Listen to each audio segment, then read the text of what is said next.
Rajula police દ્વારા સુરક્ષા સેતુ અંતર્ગત વોલીબોલ સ્પર્ધા યોજાઈ। રાજુલા પોલીસ દ્વારા કડિયાળી રોડ પર આવેલ વોલીબોલ ગ્રાઉન્ડ ખાતે વોલીબોલ સ્પર્ધાનું આયોજન કરવામાં આવ્યું હતું।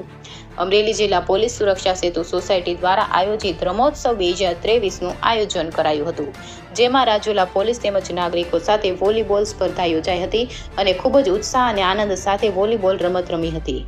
બંને ટીમોએ સામસામે પોઈન્ટ્સ લેવામાં આવ્યા હતા। આ તકે રાજુલા પોલીસ સ્ટાફ તેમજ નાગરિકો હાજર રહ્યા હતા।